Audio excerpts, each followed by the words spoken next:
Today I'm speaking with Karen Alea. Karen, thank you so much for joining me today. Thank you for having me. I'm excited. Absolutely, I as well. And just for anyone that doesn't know Karen, Karen is a comedian, a writer, and the co-host and creator of the Deconversion Therapy podcast. It's a humorous podcast where they talk about deconstruction, deconversion, with a little bit of humor and a little bit of snark, but going through just the topics that we all talk about as we go through this process. She grew up in the Southern Baptist Church and eventually became a missionary with mercy ships first, visiting places like Haiti, the Dominican Republic, and Jamaica, and then eventually with YWAM, Youth with a Mission, attending DTS, Discipleship Training School. And she met her Australian husband in YWAM. Is that right? Yeah. Okay. hmm And they together eventually moved to Thailand to continue their missions work. And her husband deconstructed first, and eventually Karen did as well. But we'll get into that part of that story later. But hmm before we do get into anything serious, Karen, just tell us more about yourself, any hobbies, any quirky things. I cannot get into how many quirky things about me, but basically, I am a person with ADHD, and that comes out really in fun ways. And it might come out here where I forget what I was talking about. And I just remembered last year when I went into my doctor to get my medication for it. And she looked down, and I was wearing two different shoes. And she said, yes, you do have ADHD. I'm so fortunate that I am now a bit older. And so anything I do that embarrasses me or would have embarrassed me, man, it just doesn't. Like I revel in it now. But I really enjoy doing my podcast with my best friend since we were 1 year old. And Wow. we just started to talk about funny things that happened to us. And it has just ended up going and going for nearly 6 years. Because guess what? There's a lot to talk about, Tim. A Mm, lot. absolutely. And tell us, apart from your podcast, tell us one or two of your hobbies. Oh, so there's a lot of laying around and binging things. There is Oddly enough, I've gotten into jigsaw puzzles because of this work that we do, it is so great for me to see a project start and end.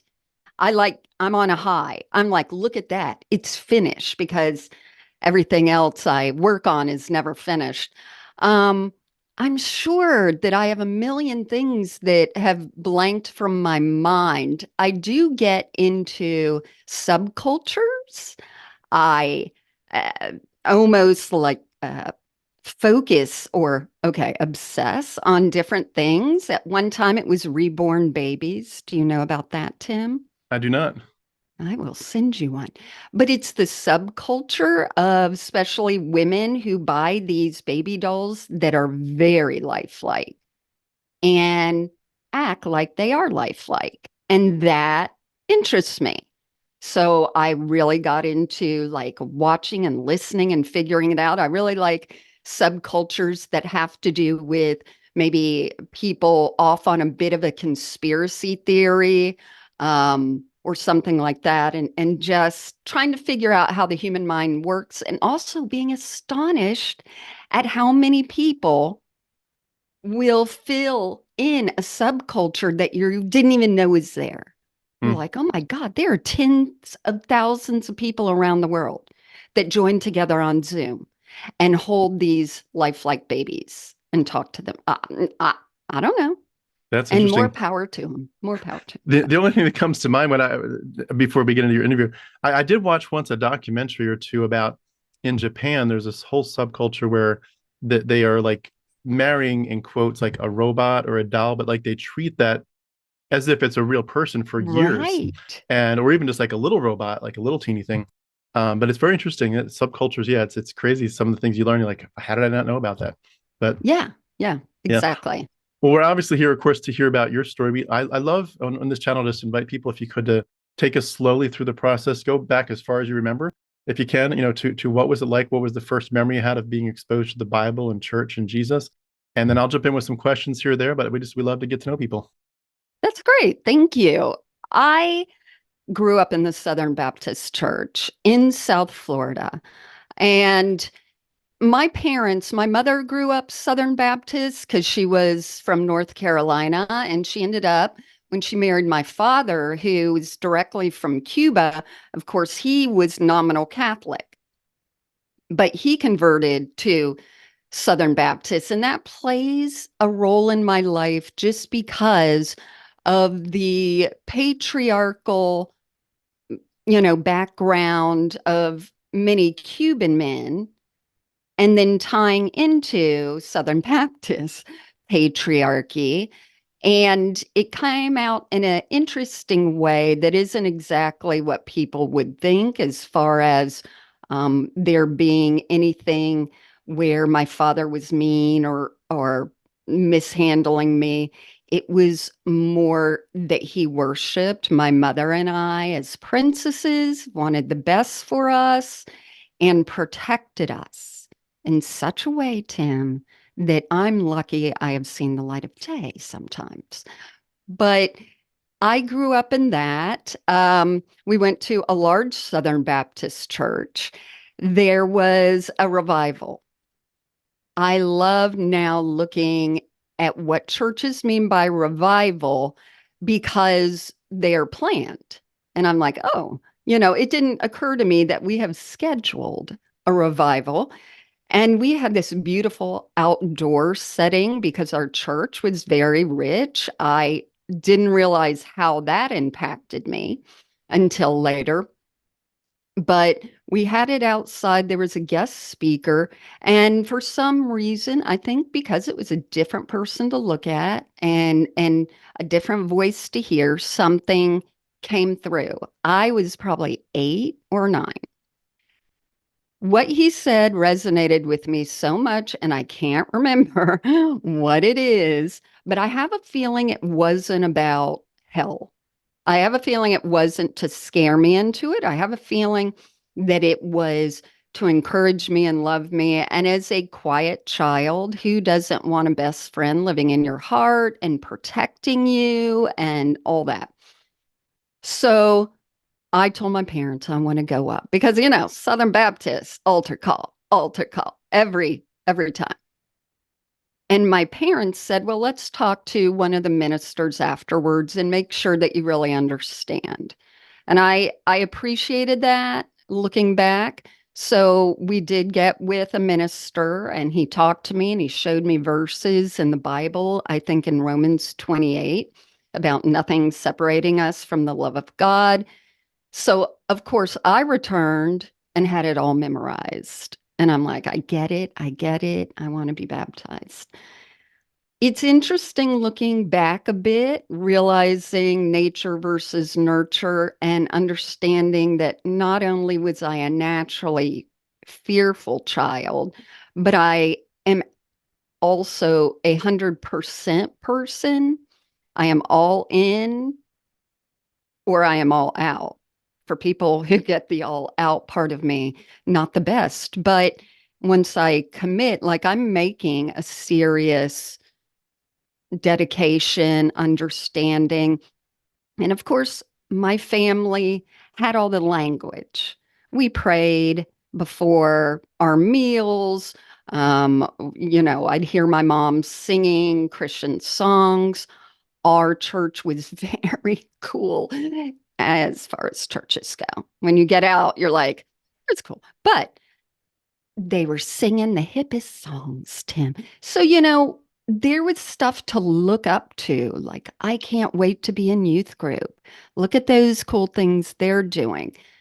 It was a culture that was very safe at the time. And the church had a school, and they sent me there. I had a neighbor who was a single mother with a child, and they said, where's your child going to my mother? And she said, well, she's going to go to this Southern Baptist school. So that's how my best friend and my co-host and I became acquainted. We went to school, rode the bus together and so forth, and went to church together. And Did she and did she place her faith in Christ around the same time as you? she did later. Okay. And she has a totally different story. I'm finding some interesting things with people who were raised in a less religious household came in with some more critical thinking aspects where my critical thinking was there, but all tied into the language and the meaning of the church and the Yeah, meaning of the Bible. exactly. It's going to add one more quick thing, pass the ball right back to you. The whole idea of scheduling a revival. It was interesting when I was a Christian and I was maybe late teens. There was a big Billy Graham crusade near where I Hmm. grew up near Philadelphia, and I became one of the counselors. And it was interesting because every night, and I don't remember how long it was, maybe 4 or 5 days, but every night they would have this altar call that Billy Graham would say, come down if you want to accept Christ. Right. But throughout the whole stadium, there were thousands of us counselors. So when he said, come down, weave your way down to the front, it was almost like we were priming the pump, because it was like you don't know which person that's walking down the stairs is a counselor or which person is giving their life to No. Christ. And so there's just thousands of people. You're just like, I guess I should go. And I was, of course, one of the counselors, so I had to go anyway. But you realize some of these people might just be kind of swept up in the emotion, and it kind of, in that sense of scheduling the revival, it was kind of like we're kind of pushing this envelope a little bit too hard here. Are we sure this is people really wanting to do this? And also, of course, the whole just, wow, I get to be 100 feet away from Billy Graham. Right. Who would have Right. thought? And between that and the priming the pump thing, it always bothered me that it's like maybe we're kind of pushing this, and maybe we're not actually seeing revival. We're just seeing people excited to be here.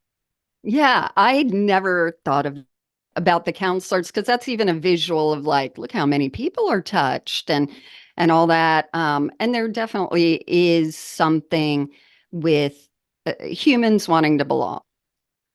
Seeing a bunch of people go, you want to belong, and that is, as a kid too, one of your most important things.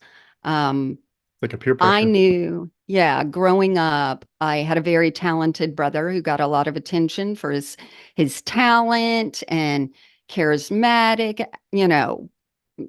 personality. I did not. I knew that my belonging in Jesus would give me that feeling of meaning, acceptance, not being lonely. As I said, my father, being Cuban, was very protective. So we had a horseshoe driveway, and I was allowed to drive my bike to the end, turn around to the end, and like the neighbors would laugh at me because he was just very nothing can touch the princess. I got to be careful. So when I finally did get baptized there, I now have an interesting story of it was in the outside lovely place, which Tim, later people told me that during the week teenagers would go in there and fornicate. My young self would have been just, I don't know.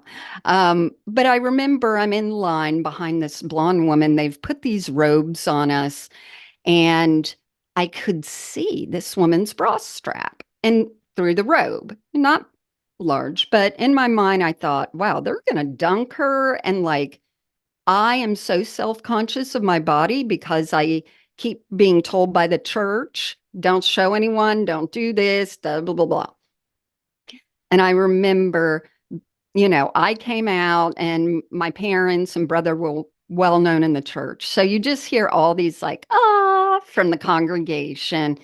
And then I was baptized. But I remember how self-conscious I was. And now think of it as when I was raised to new life, I was excited, very on a spiritual high then, but I was also very aware of my shame.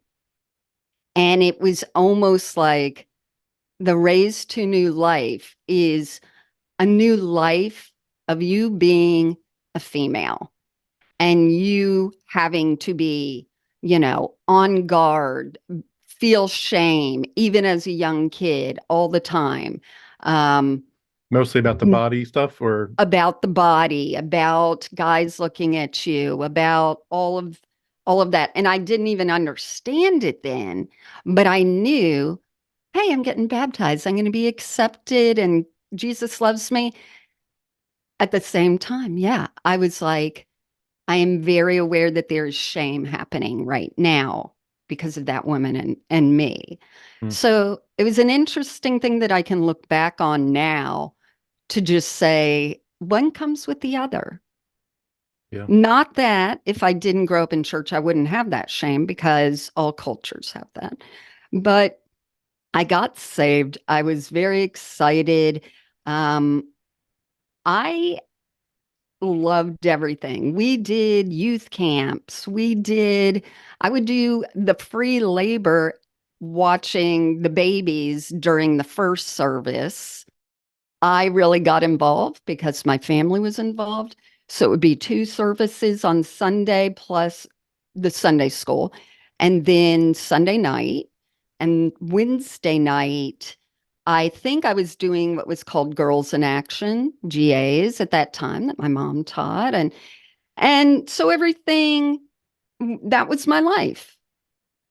I Mm. went to the church school, and there was a hierarchy. And because I went to the church school and my family was known in the church and active, there is a hierarchy because I'm more familiar with everything than people who are newer or don't go all the time. And it made me feel very comfortable and maybe even a bit of pride that I needed. Yeah. Um, Can I ask just real quickly, just to take us back a couple quick steps? When you got saved, can you mhm. just tell me who were you with? Were you by yourself? Were you with pastor or whatever? Your mom? Who were you with when you prayed the prayer of salvation? What did you pray? And like, what did it mean to you as maybe at the time, but also as you over the next couple of years began to think about it and dwell on what had actually happened? What would you say was the actual event of salvation to you? What did it mean to you? It's interesting. I am pretty sure that I ended up praying the night of the revival, the scheduled revival, with my parents. Um, and in Southern Baptist tradition, they will have a step, do you realize you're a sinner? Jesus died for you. And they go through it, but they might loosen up the language to make it like fit everybody. Um, and so I'm pretty sure I understood that I was saved when I did that prayer. And for me, I felt like I was already saved. I loved Jesus and all this. And I felt this was the formality that I had to say and do. So maybe Jesus knew because I felt like I knew. And then the same thing when I prayed again with the minister. So they really locked me in, making sure because I was young. And I appreciate that. And I definitely felt not alone. I cannot describe this to you exactly, Tim, but a woman who gets pregnant, here's my analogy. I remember when I got pregnant and I saw it on the little thing for the first time, the little tester, and I was in the restroom and I thought, I am not in here alone. And it freaked me out.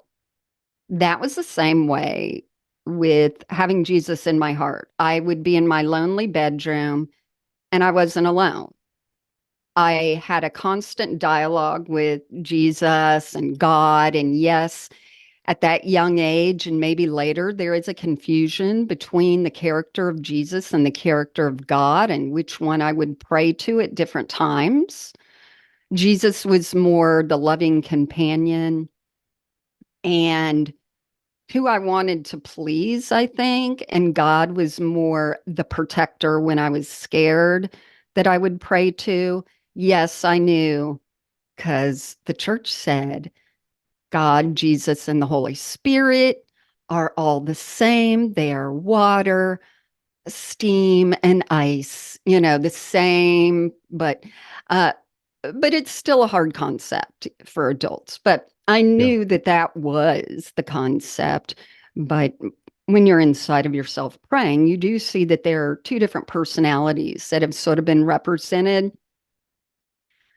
I was a deep thinker, even at a young age, about these things. And when I got saved, I would say I was excited because I had something to do. I had my Bible to read, highlight, pray about. I had my cassette tapes I could get of, Sandy Patty or whoever it was then.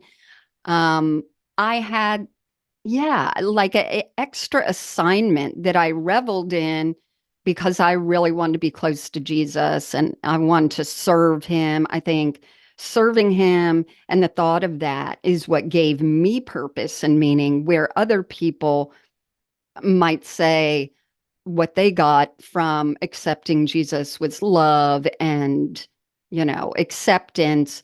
I did get that. But in another way, I was very driven because I really felt I, quote, owed my life to Jesus. And everyone needed to hear, Tim. All my little friends needed to hear. Oh yeah. Did you feel that like in the midst of doing that evangelism and just having a mindset of being in the Word of God and being close to Jesus, that your salvation was secure? Like, did you feel like you were resting in it, or was it something where you felt like you could lose it if you slipped too far down the slippery slope of sin or something like that?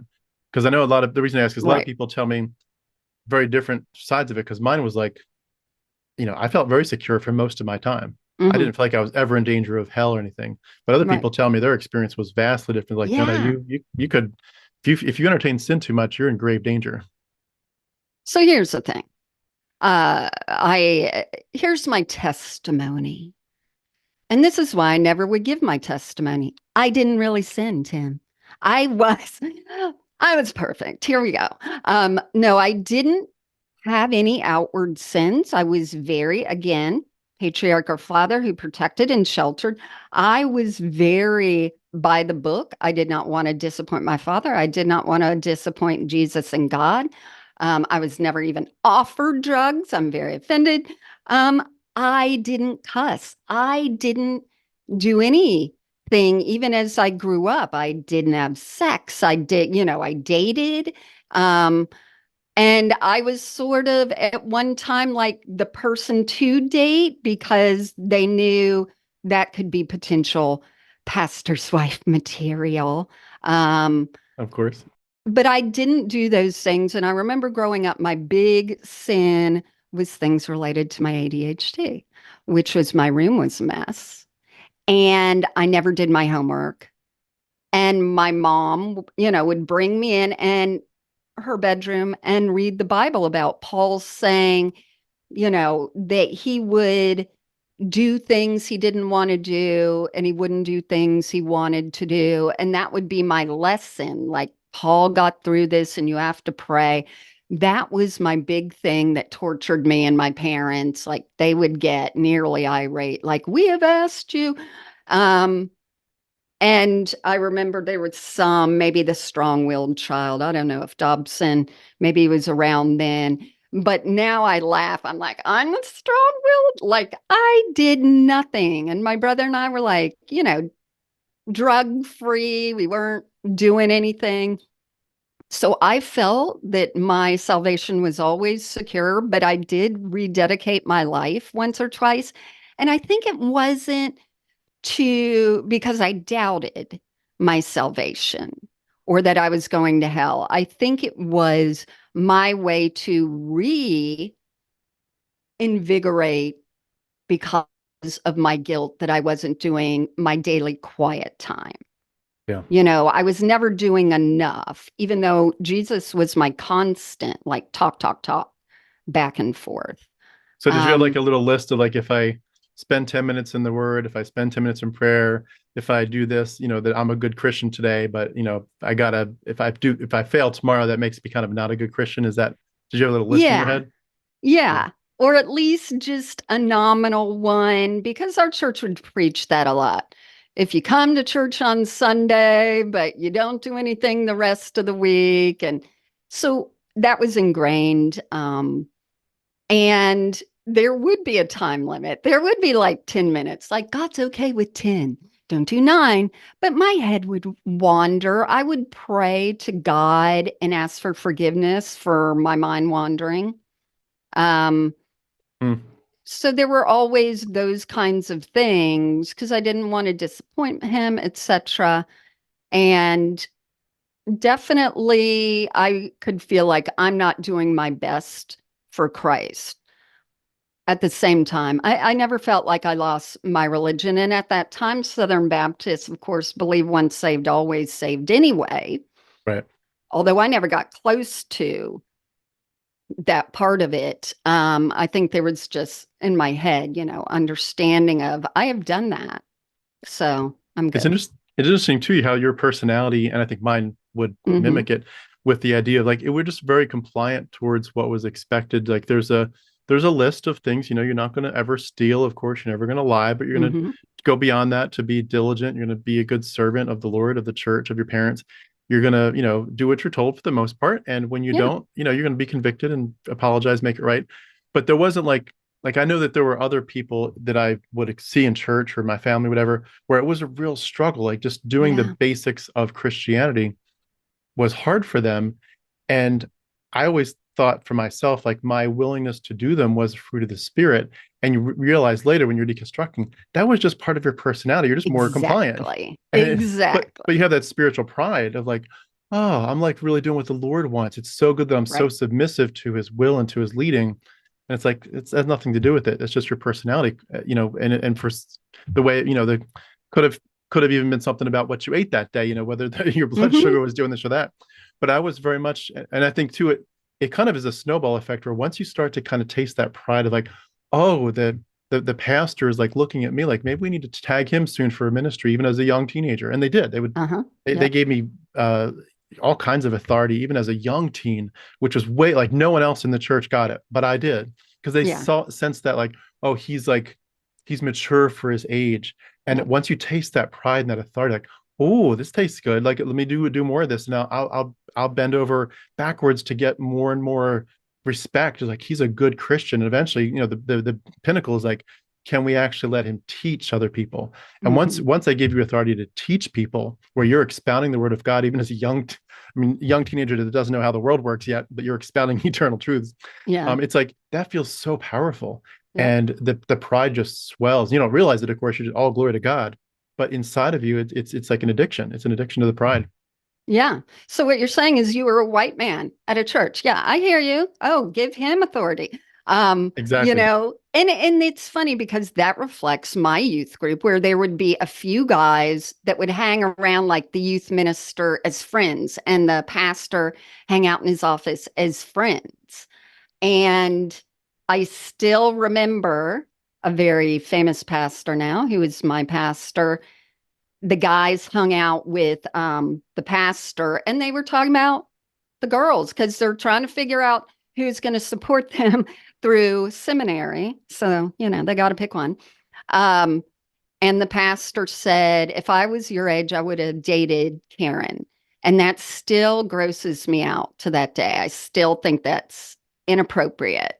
And when I heard that, I was like, I feel uncomfortable. I know what he means that I was that Jesus's jewel. I was pure and honest and but I had a little, rebelliousness. And when I say that, as far as the church goes, I mean, I maybe dressed, I come from an artistic family, maybe dressed a little different, maybe laughed more, that is rebellion. I think then, or argued if Amy Grant really was a Christian because she got a divorce, that was high stakes. And I was right in there with the boys. That made me really wild, Tim. Mm. But that when you said that, it reminds me of those guys and how everything in my life and the women's life was around you all. It was around either getting your attention, praying if you were the one, um, being submissive to the teachings. We were praying for our future husband by age 12. And to have cognizance of a forever relationship that might not happen till 20s, 30s, 40s is a real, I want to say, mind trick. I'm not going to cuss uh, because that was such a thing. And our Bible studies would be like be like this, and this because you'll have a husband. And I remember my big rebellious thing in college was at a women's group like that. And I said, why aren't we just being this, and this because the Bible says? It was always attached to, you know, to So, serve. so did you see your main purpose then is just always in the context of what you can do for your husband? Like, was it acceptable to consider a career, or is that like a like maybe if maybe if God Right. really really wants it, but that's like probably not His will. Like, how did that work for you?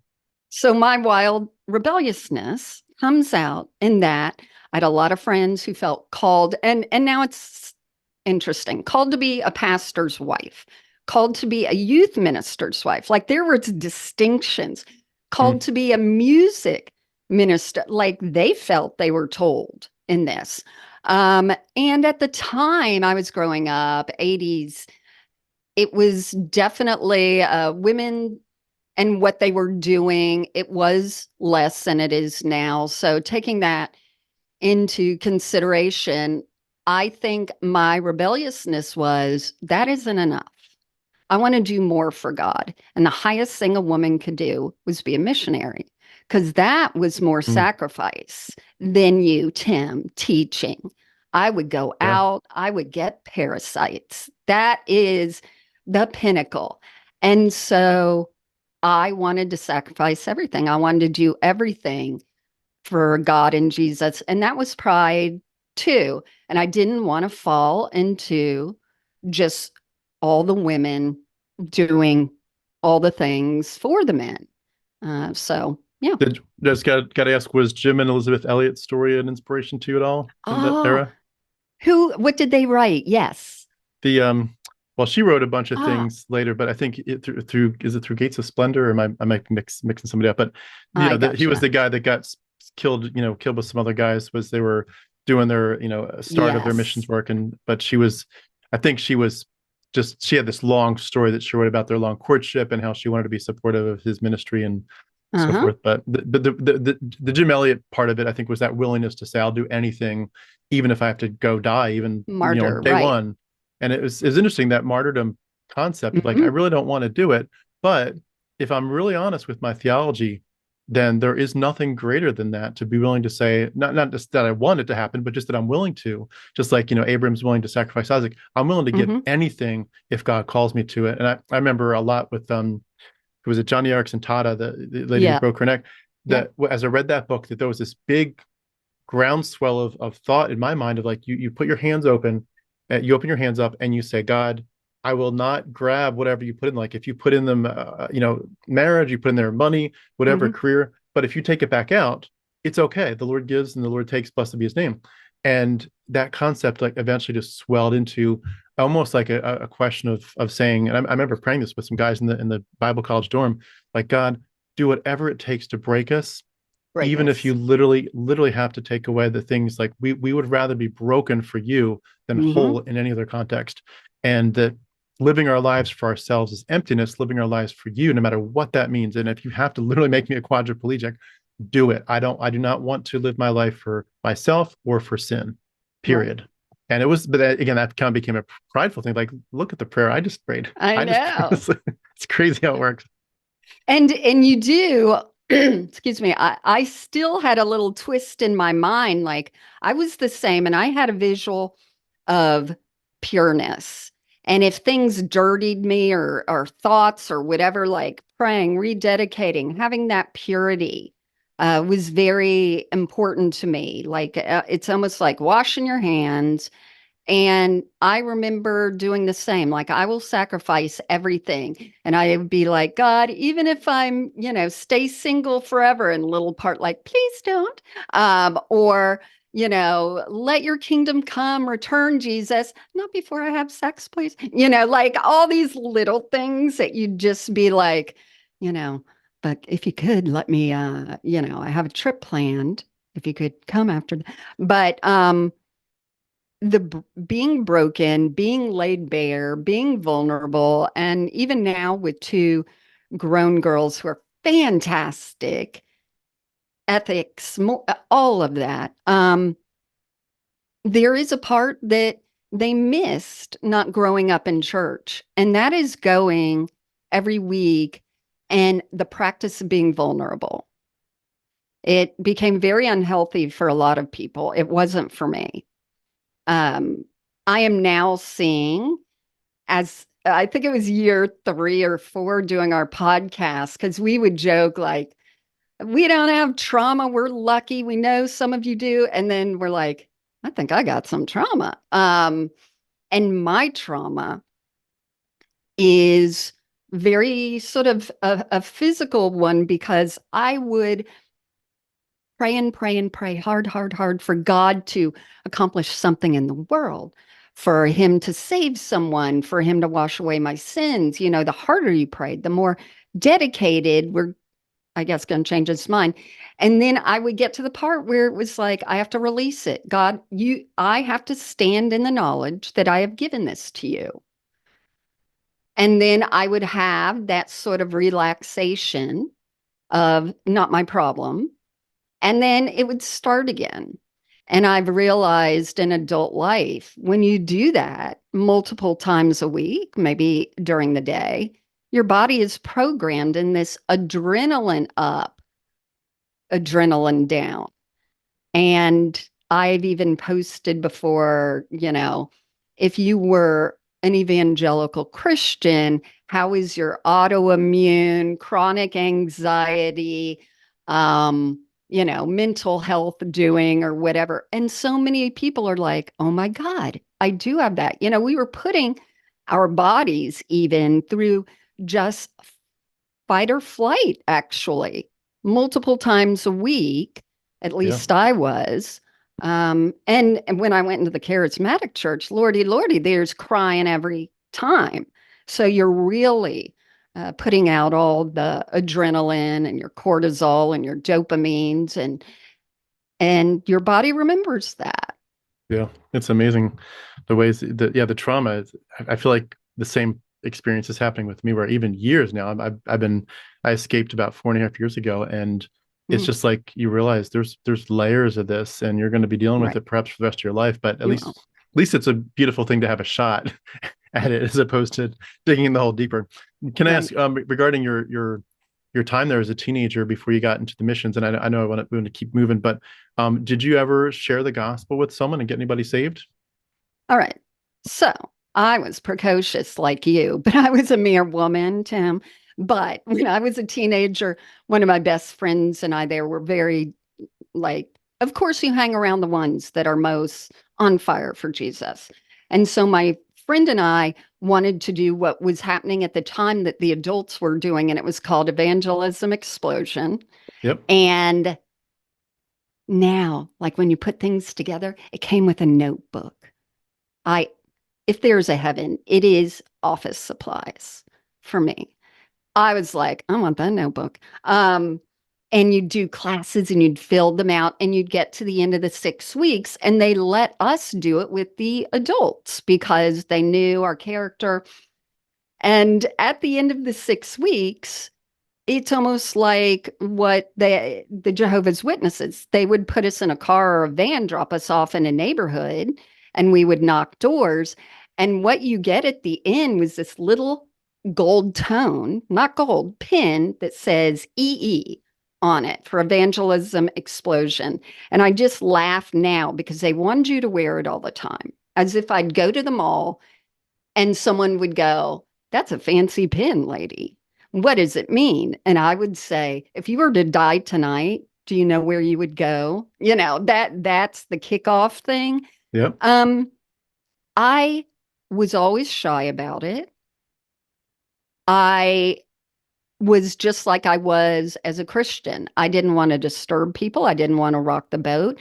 So although I knew I was supposed to share the gospel, I loved when they talked about if you just shine your light bright, people will be attracted to you. Because I'm like, could you come to me and say, what is that joy in you, young woman?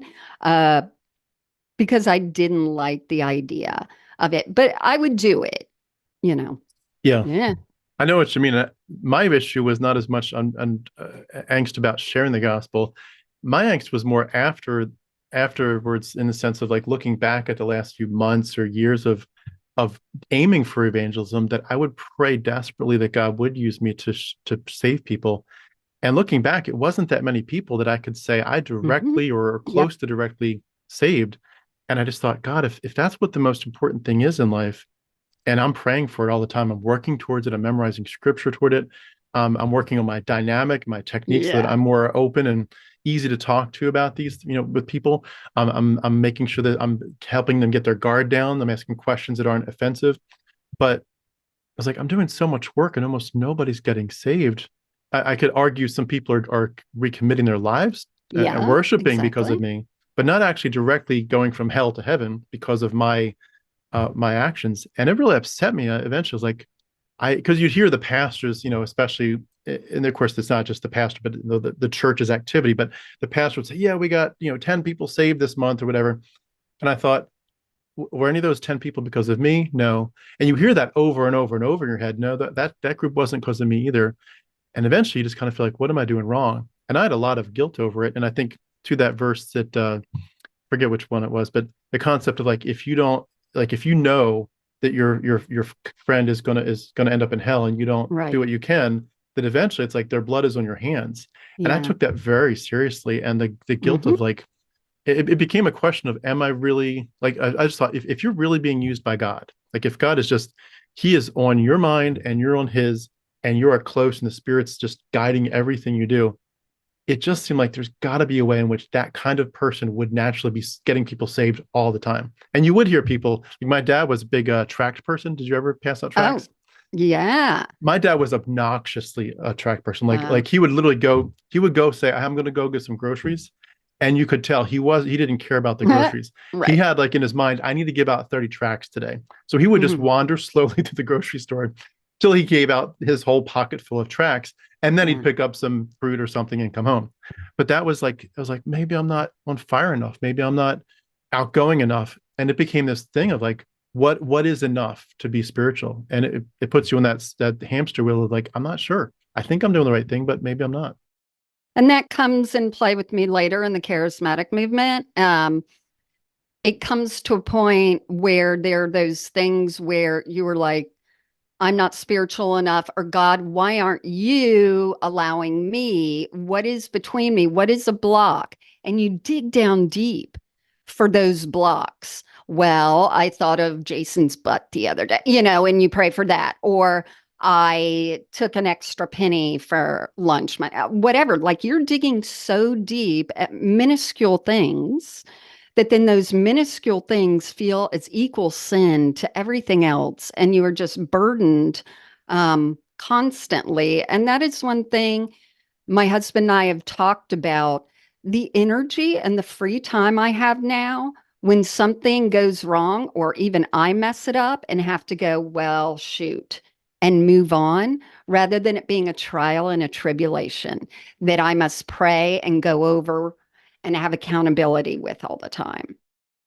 It Yeah. has, yeah, mentally freed me up in that way. Hmm. But yeah.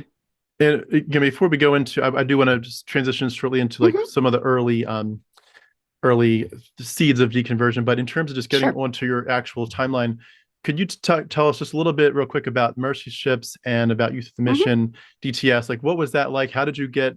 I assume it's just the natural progression of your fervor for the Lord, but like, how did you get literally involved in those? And what was it like, meeting your husband and, I Yeah. assume seeing God answer that prayer?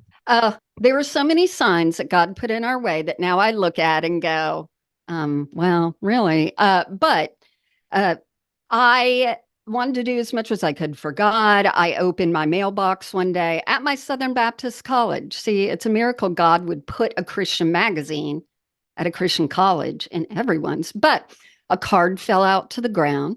And Mercy Ships is under Youth with a Mission, same organization. I picked it up and it said, get journalism credit for, sharing the Lord, going on this thing.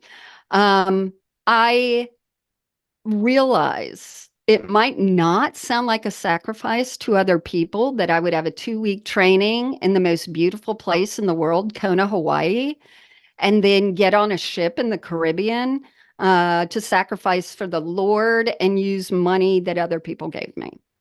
But to me, it felt like a calling. And I remember after I did it, first of all, that's when I was introduced to the charismatic movement. When you come from a Southern Baptist church, especially in the 80s, when people are raising their hands, they might as well be dancing and drinking. So then I heard speaking in tongues, wasn't into it. Hey, that was for the day of Pentecost. It's not for now. But I saw it, felt it was real. And that and getting slain in the spirit were the two things that I felt God was not giving to me because I had a block. When I eventually spoke in tongues, it was adults. It was 60-year-olds surrounding me. Just take faith. Just say words. They're all saying it. And I'm like, doot, doot, bop, and they're like, that's it. And they're like, you take it on faith. Now, of course, I see when different churches have it, there's the same cadence in the different churches. And you go, that's interesting. But I couldn't get slain in the spirit because, that would be a physical thing that would have to really happen, that I'm not taking it on faith. And that was a big burden to me for just forever. I'm reading Catherine Coleman. I'm reading like all these things where my mind is opened up to miracles are for today, not like Southern Baptists where it's communication to God. Now I've got this God communicating back situation, communicating back in words where we write it down and hear God speaking to us and, channel it nearly. And miracle upon miracles, Tim, it would always be like, I love you. The time is near. Like pretty much the same things, never lottery numbers, never what I say today about discernment that I see in churches that they practice the same thing, but we're never told their pastor's having an affair with a woman he met at a dog park. Like it's missing some big discernment and listening from God parts. But hey, he's saying he loves you. And with that, all that ministry, were you like, what was your specific niche? Like, what did you practically do on those missions trips? So on that first one, I was just meeting people, following some of the doctors around and writing little like, hey, I'm Pedro in, Dominican Republic, sort of almost the sponsorship ads, but just to let people know. And I did get credit. But of course, the best part for me was just the group dynamics. We were into it. We were the serious people. And the thing about missions is it's almost the advanced as far as I saw in Christian school. A lot of people were being sent there by their parents, and they were not very Christian. Church, a lot of them weren't taking it seriously. Missions, we were all in it. There was not a high conversion rate, like you said.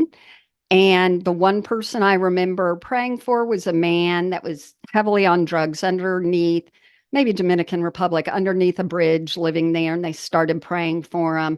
And he would cough. And they're like, yeah, cough up the demon. I felt like I've never heard that you can cough up a demon, but that seems to be the thing. So I went with it. Nice.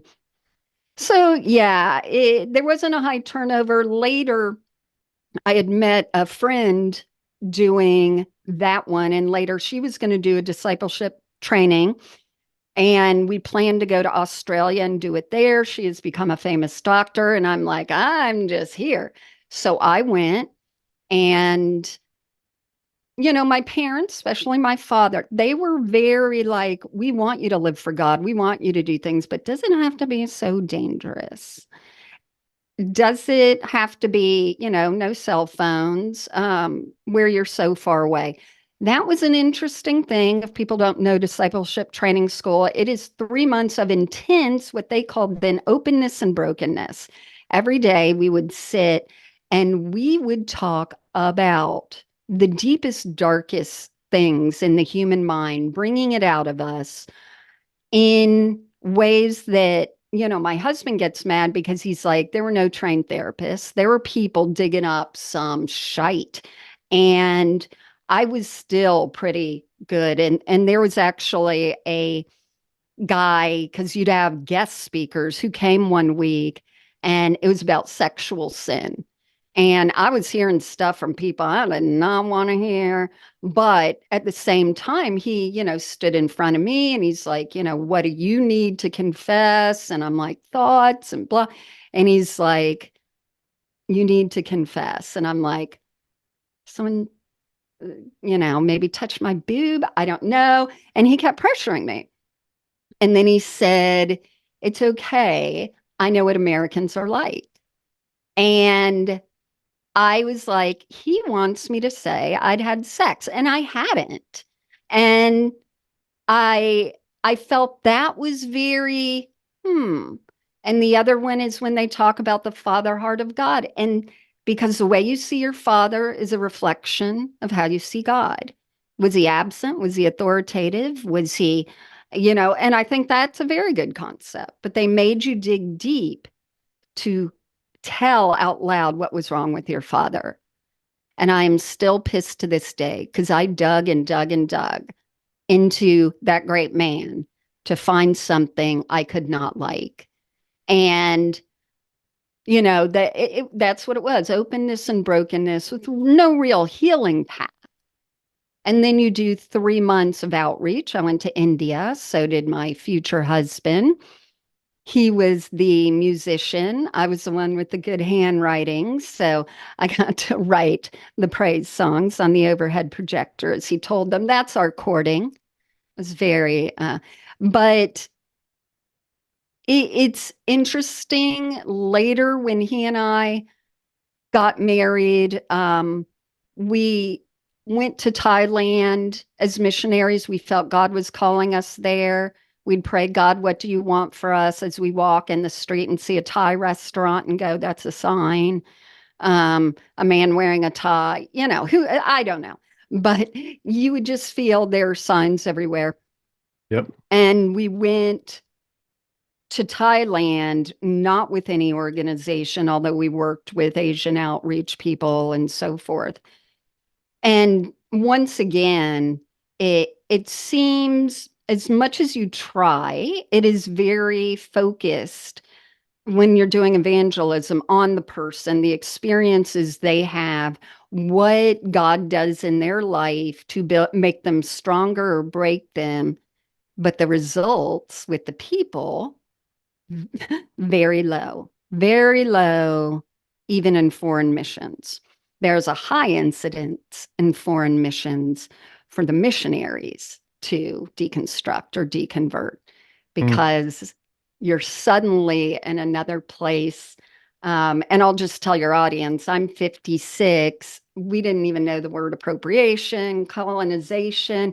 That was all me. Didn't have words for it, but the idea that I'm in another country and I was told there's a hole in their heart only Jesus can fill. And they were so freaking happy.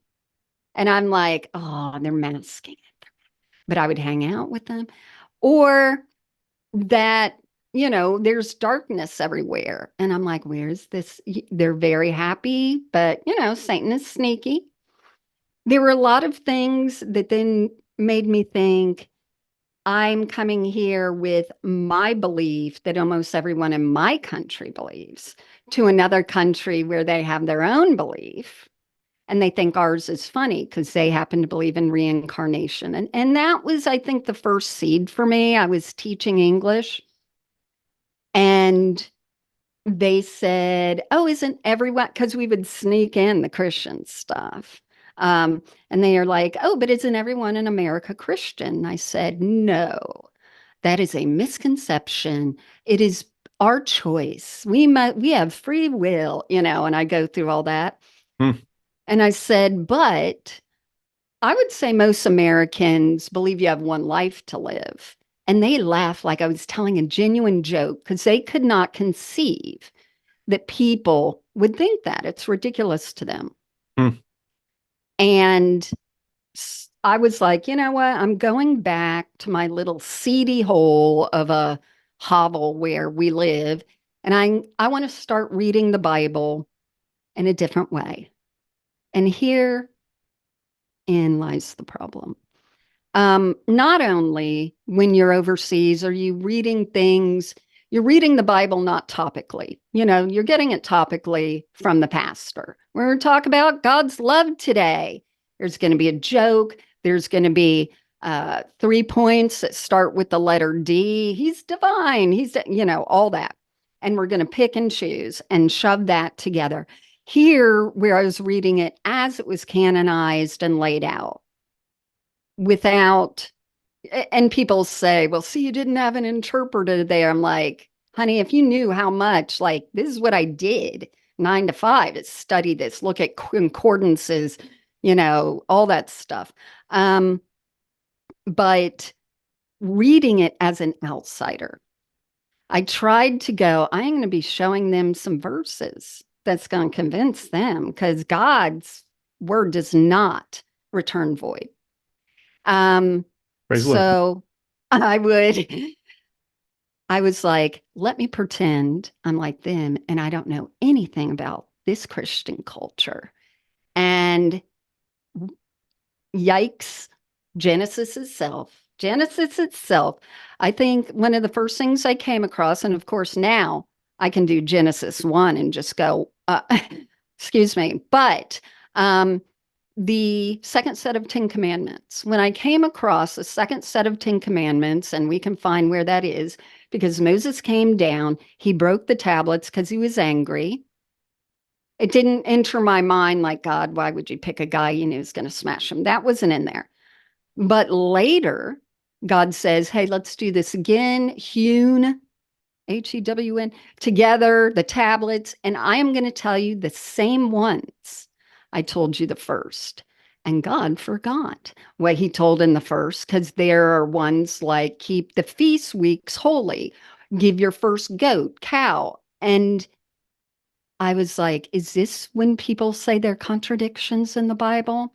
And that's when it sort of began. I had some questions, and I would just say, God, don't strike me dead. You know my character. You know how much I love you. I know it's a sin to doubt, but to serve you better in this capacity, I know that I need to answer some of these things, and I'll do it when I get home.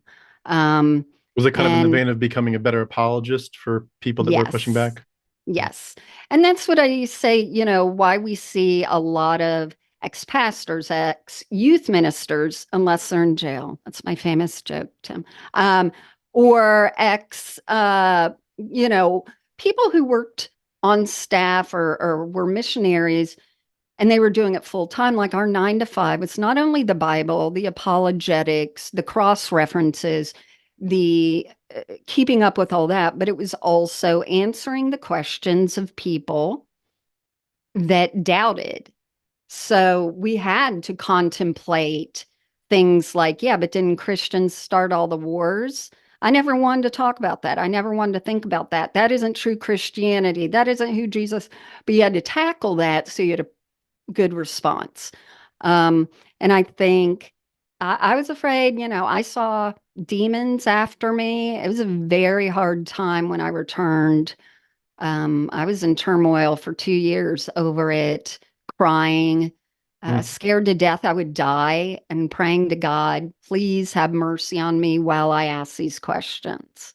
yeah. It was very dark. I think part of it too is just the idea that you're so used to and groomed for the idea like that God is the king, and he's the king in the sense that he's in charge. He's also the judge in the sense that he judges sin, but also just everything. He judges you. He scans you. It's almost like he's got a Hmm. literal laser scanner Yeah. scanning your brain and your heart and saying, what's in there, what's sinful, what's impure.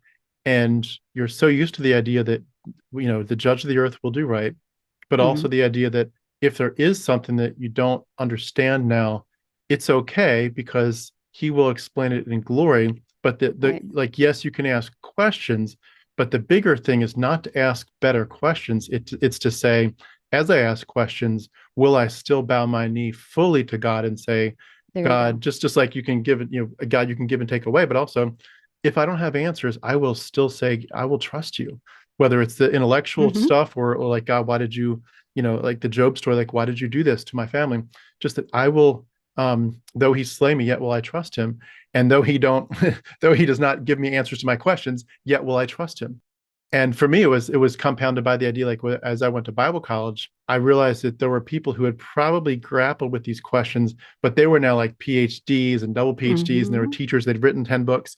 And I'm thinking, okay, they probably attacked these same questions earlier, Right. and their faith only got stronger. So they apparently Hmm. know something I don't. Therefore, Right. I need to follow in this academic, apologetic footprint, and I will either get better answers like these other older people did, or the answer will be God hasn't answered it yet. We don't know why he did it that way. Why did it look like a discrepancy? But when your default is, but I know that this is real, there is no option of like, there's a discrepancy, so therefore it might be a incorrect worldview. It's there's a discrepancy, therefore God's inviting you to trust him through it. And that just suckered me in for decades. I never it wasn't like I really grappled with it. I didn't even see it that way. I was just like, if there's an issue, God is still completely, I mean, he's the truth. He's the definition Yeah. of the truth.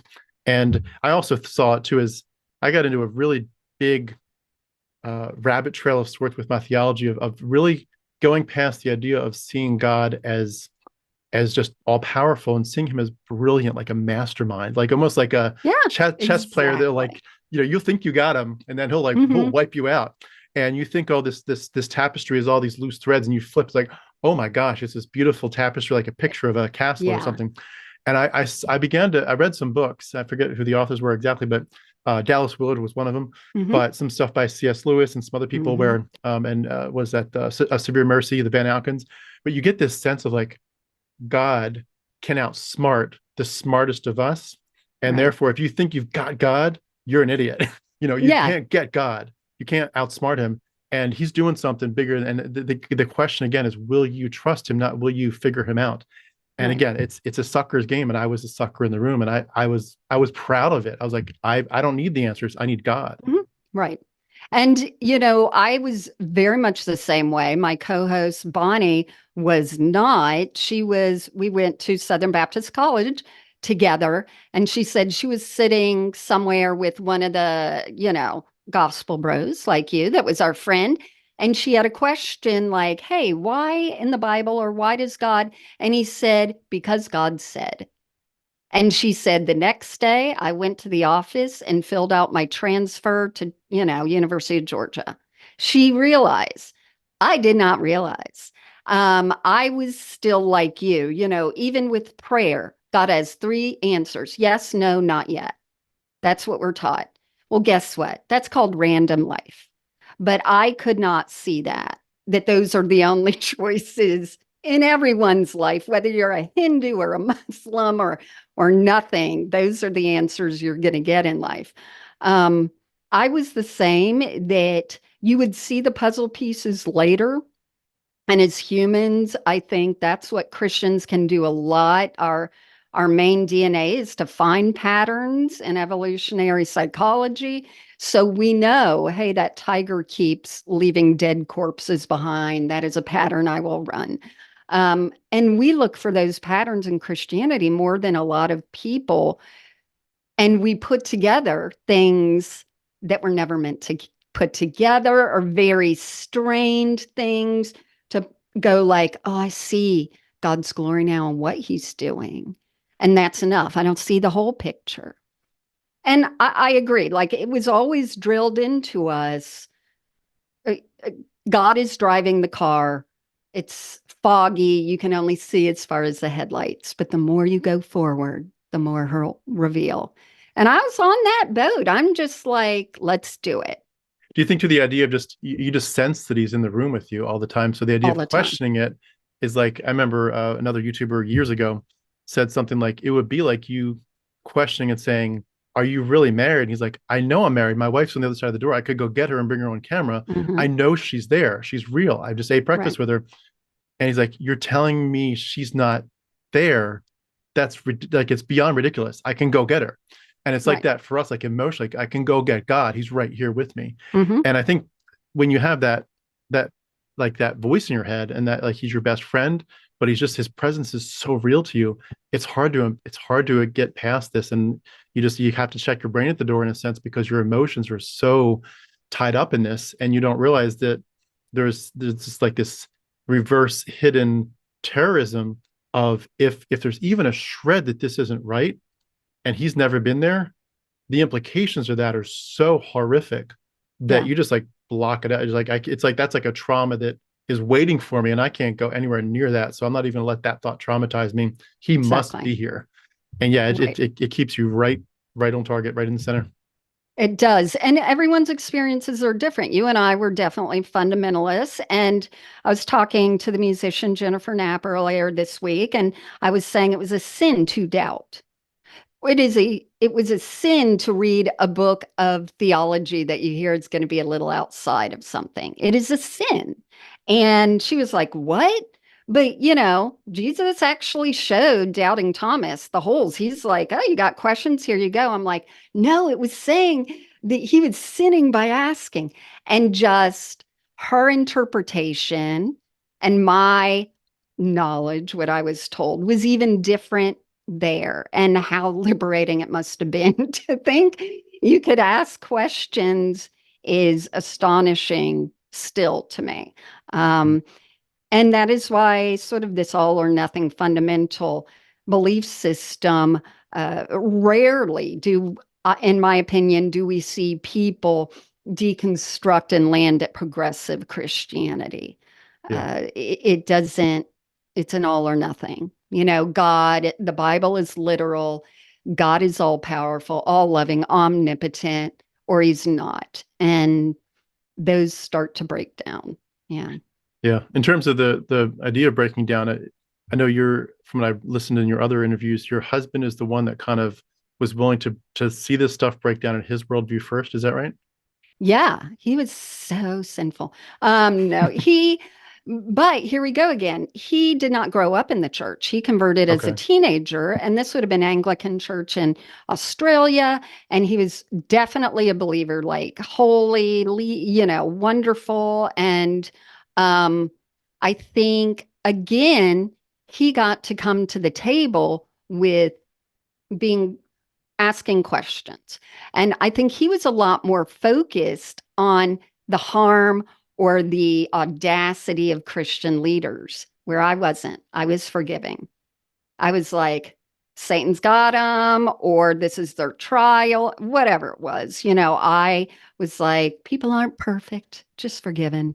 Um, and so he began to sort of break down some of those things. It's a huge culture shock when you come from a country where there isn't a lot and you come back to the United States and try and find a church, and the riches within the church, the attitudes. I mean, once we went to a very popular church, the pastor snapped and pointed, and I was like, I'm done. I can't stand anything gimmickry, anything another one had the local football team on, like, aren't they a light for the I'm like, what the hell? Um, so there was a lot of culture shock going through that. And I think that's something that also began to tear away a little at him and me. Now, I was going through my own thing, and I thought, we're going to have to get a divorce. We're going to be unequally yoked. And for people listening, unequally yoked is in the Bible. It's an ox who's carrying like this yoke of water, grain, Legos, whatever you want. And one side is heavier. So you're unequal. And you shouldn't be that in marriage. It used to be interpreted by fundamentalists as Black people marrying white people. And you can look at the history of what that meant in sermons when, the state versus Loving or whatever finally legalized interracial marriage. Things began to change into, what else can we say is unequally yoked? Now, it doesn't mean that that wasn't there all the time. It's just what the phrases mean seems God changes with the church, But in your But situation, you were the Christian and he was the deconverting person? correct. Or he Okay. wasn't totally deconverted. I would say we ended up around the same, but he was a bit faster and a bit more hardline. I was traumatized by demons. I Okay. saw them, I felt them. I would have Wow. to pray for God's protection. I knew that they were after the person who's going to make a difference for the Lord and change lives. It was special. And so that I still have been processing and looking at because I'm very interested in, politics and religion, mental health and religion, purity culture. Um, so I'm still fascinated with that. And then I did think we'd have to get a divorce. I was saying that when people like, well, why didn't you? It was the dictates of my old belief system that you don't get divorced that kept me in a deconstructed, deconverted marriage until things got better, smoother. And I could say, for me, I thought I would die if I said things out loud, like physically get hit by a car or something. Um, If you express your doubts. if I express my doubts, because one, it's blasphemous. And the next is I was being used by God. And if I say anything that is the opposite, God does not need that in the world. Um, so I was really scared of that. And even as I began to talk to him and I'd wake up the next day alive, I'm not joking. I'd be like, okay, I'm feeling a little more comfortable. And I would also say, God, you know my character. Or, God, if you're an all loving God and that's your character, you won't let me die if I'm to come back to you and you show me, you know, truth because I've just uncovered a lot of problemos. With your private Yeah. conversations, was it with the different worldviews? Was there a measure of like, hey, this is my journey. I've walked away from this, but you can take your journey, or was it just like, hey, you realize this is bullshit, right? And you need to escape too. Like, how intense were those discussions? And was there a freedom for you both to even theoretically to both land in different places and still be okay? Like, just like we would maybe say to our own kids today, like, look, I'm not a Christian, but if that's really the path for you, if you really feel like you want to be a Christian, Right. I'm not here to dominate your worldview. You do what's Exactly. best for you. Like, was there a freedom within your marriage, or how were those conversations going? It was really because my family is Christian, there it was intertwined with me disappointing my father, who was the head of my whole extended family, oldest man in Cuban culture, and just and I loved him, I still do, and so it was all of that and built in. So when my husband and I would have conversations, it would definitely be like he would say, "But what do you think of this when this happened? That doesn't seem right." And we were talking a lot about the mission field and how there are a lot of shysters and whatnot. And um, so as we began to talk of different things, we would agree with some, and then maybe he would say something about the Bible, and I would be like, "Oh my God, I don't know." And but luckily we did have this closeness, and I think a lot of it was um, clinging to each other and just being like, "We're going to get through this." And we saw it much as families who deal with the death of a child or an illness, like, we're going to get through this Hmm, and it's going to be messy, but we're going to come out. And I think awesome. that's what happened.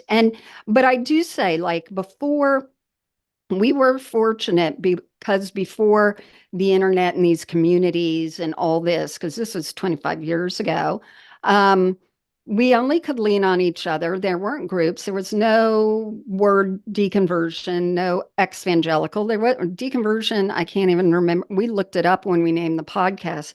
We barely found anything that even used that word. We thought we made it up because we're so brilliant. We did not. And I think we had to go through it, and all we could do is land on the quote morals that we were given in the church, although we were turning away from the church. And that was divorce is not in my vocabulary and all that stuff. Right. So I would say the church saved us from divorce, ironically. Hmm. So And eventually, as you're talking through it, was it mhm. was he the main impetus for you to continue on that path, or did you just kind of do your own research and separately come to the same Oh, conclusions? me. Yeah, me. So that was the whole thing. Like, it is a personal relationship with Christ. So it will be me and Jesus and me and God. And, you have your thing. And so, and he never, we never force things like that. I would tell him I'm scared or whatever. But it was my own thing. There were a lot of things I began to see. And then I just got to ask the questions I always wanted, including things like the people I admired in the world. And I have my master's in literature and writing. The writers that blow my mind with the like these people weren't Christian. And that was something in that my mind, but God's the author of creativity. God's the this and the that. And now I got to ask, like, why are those people being so philanthropic with their, I didn't say that right, with their money, but they're not Christian, and I got to ask those things.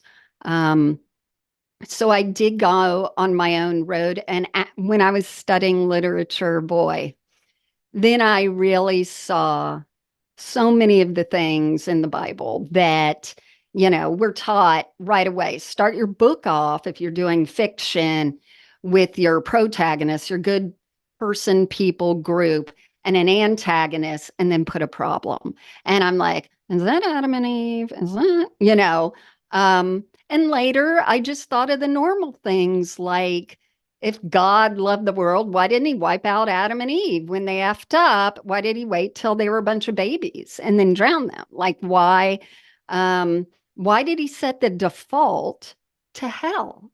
Wouldn't it make sense to set the default to heaven and you still have free choice?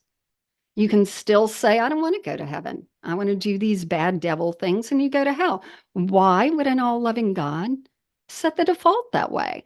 Um, so all these things became even more out there. And don't even get me started what hit me 2 years ago about mythology, which was, waning out in the day of the New Testament, but Paul does bring up Hermes and Zeus and so forth. And I don't know, maybe I was seeing an ad, with one of the Hemsworth guys being something, but an all powerful, wrathful God. This is, the mythology tropes, has relationships with human women. They birth a demigod. That demigod doesn't have all the powers of their father, and they don't have all the wrathfulness. And I was like, wait, because that sounds, I'd be like, this is hurting my feelings. All of this is hurting my feelings that I'm learning this about this is the way you write. This is what you do. That the Bible wasn't the first thing written. If God existed in all time, one didn't have the first person write about, all of it. It just crumbled, crumbled, crumbled. And I want to make it very clear, I did not lose my faith out of any choice. I lost my faith from wanting to be closer to Jesus and wanting to love him more and serve him more. And I find that that is the big, you know, uh, line and journey that a lot of us were on. We were Hmm. trying to know more. We weren't trying to like, let me do cocaine. That wasn't it. Yeah. I think if I can piggyback off that, one of the biggest Sure. things for a lot of us too is just realizing that the Bible was not what we thought it was, not in terms of the stories within it, but that there were other stories that were in it originally and got taken out, other books that got taken out, other Yeah. books that were out that got put back in. And you realize like what I think of the Bible, like in different eras, the Bible meant different things. And even to this day, like the Ethiopian church has the Book of Enoch and other Mm. books, and the Apocrypha and other deuterocanonical books. Like, well, how do we know that those were definitely supposed to be in or out, or like what, the Christians were reading the Shepherd of Hermas for hundreds of years as if it was canonical. And then suddenly Right. it's pulled out like, wait a second, I haven't even heard of the Shepherd of Hermas. What the hell is No. that? And like, Right. and how important was it to these people? Hmm. The book of Enoch. I did a lot of research during my deconversion, realized it's quoted about 200 times in the New Testament. Like, why didn't you guys tell me it's quoted 200 times in the New Testament? That doesn't make sense. Number one, that it's like, is that possible? But number two, if even regardless of whether it is, if it is true, why didn't you tell me? Like, I went to Bible college. Right. No one talks Right. about We need Enoch. to know this. Yeah, we need to know Yeah. this. And I think one of the things that happens is there's like this weird two or three stages of it. I'm not sure if I'll say it accurately here, but in my life, it was like this thing of like, I'm just learning information. It's purely learning information. Hmm. And the issue became, why didn't you all tell me? Or Yep. why didn't you all know? Like, surely you all knew this, right? Like, you're not that foolish. Or why wouldn't God preserve this knowledge? Because it's so critical to us. And I Right. would discover even Christians, like people that stayed in the faith, who said, yeah, actually, Enoch probably should have stayed in the canon. I'm like, oh, that's interesting. So there are Christians that actually read Enoch still in this Right. country as Christian, as part of their Bible. But the second tier was like, you would go to Christians and you'd say, did you know this? Hmm. And they would say, no, I don't know about it, but I don't need to know about it. Right. And then you'd make a conclusion. You'd say, you know what, this actually shakes my faith up. And they would turn you into an enemy. Hmm. And I think that dynamic, one of the side effects of that experience is that Christians, I think, are kind of ignorant of, unwittingly, perhaps, is that they're trying to pull you back in the faith, but because they're basically saying you need to check your brains at the door, like I did. Like I've said, Enoch is irrelevant, Shepherd Hermas is irrelevant, all these other gospels, these dozens of other gospels, they're irrelevant. That once they cross those lines, there's something in your brain as the deconstructing person that says, but I don't want to stop here. I want all the information. Like, no, you Hmm. don't need it. No, yes, I do. No, you don't. Yes, you do. And that you slowly realize they're not your people. You're like, I Right. don't trust your judgment academically or otherwise. And even stuff like is the genocide of Canaan okay? Is it okay to kill all these, Hmm. men and women, but take the young girls for child brides? Is that Right. okay? And you realize like, no, the moral questions are irrelevant. God is God, and he's He good. does what he will. Yeah. Yeah, like he's okay. He's the definition of righteousness. And you begin to realize, so you're not telling me all the information. You're not upset when I bring information up that you should know about. You don't think it's relevant. And then when I bring up the moral atrocities, you don't want to deal with it accurately. Hmm. And it's like, you're not my people. And once you Right. cross that, where you're like, when I have existential questions, I go to the church, to my pastor, to my theologians. And when they kind of cut that off and say, effectively, no, we're not here to do that. You're like, Right. oh, okay. So I'm now a loner. I'm now outside. Yes. Right. You're an other. I've Yeah. academically excommunicated myself. And once you cross that line, they might be technically saying, we really want to pull you back in, but they have, by their actions, they're pushing you completely the other direction. Hmm. I don't think they realize it. And it's kind of like the whole thing of like, don't go to a secular college because you're going to learn stuff. We're poisoning that well. But you realize once you get there that they're just teaching you evolution and that maybe patriarchy isn't the be all and end all of everything. Critical thinking. Yeah. Critical thinking is like, oh, so they're not my enemies. And once you realize that, it's like, okay, so again, the church, they're not my people. I don't feel comfortable here Hmm. anymore. Once you don't feel comfortable in church and with your theologians, I mean, it's all over. I mean, it's just a matter of time. Yeah. Were you Southern Baptist? Did I ask this? I was not. I grew up in a non-denominational environment, but it was close to Baptist in terms of its Yeah. theology. Yeah. I Okay. migrated to 5-point Calvinism at the end. I was Ooh, heavily yeah. influenced by John MacArthur and R.C. Sproul and all those Right. guys. So Yeah. I was a 5-pointer all the way You at the end. you men love that part. I mean, It's it's weird interesting. You don't hear a lot of women go, and then I decide, but it's unless you're born into it. interesting. Yeah. That Southern Baptists, at least, we were very into the Bible. I think I became a writer and know how to write an essay quickly because we had a very good upbringing and research, cross reference, go look at what it meant here, go do this. And unfortunately, that is what you keep doing later. So they screw themselves if you keep doing your quiet time, etc., because you know how to do it so well now that you can start going and looking at other things.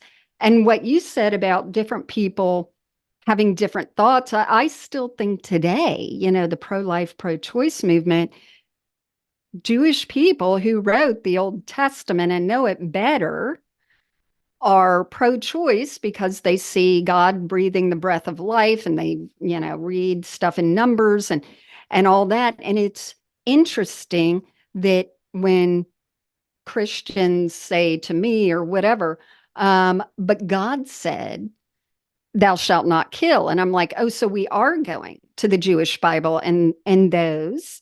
Then how come the Jewish people feel, this is the interpretation? Now, granted, of course, we lay the New Testament over the Old Testament and we totally screw it over, but it still has some of those, non-loopholes, I think. If you're going to say thou shalt not kill, which is in the Old Testament, then let's go with, the breath of life. Let's go with all that. And I wasn't thinking that deeply, but because I couldn't be slain in the spirit, because maybe I did read books and maybe I, was very into stuff. I had the demon of intellectualism cast out of me twice at two different places, and I felt it. Like I was thinking too much for the spirit to take over me. So, first of all, it is my fault. The burden is on me to correct it. And, I don't get to accept the love of Jesus, although all these people falling out, like have middle school education, it's very frustrating.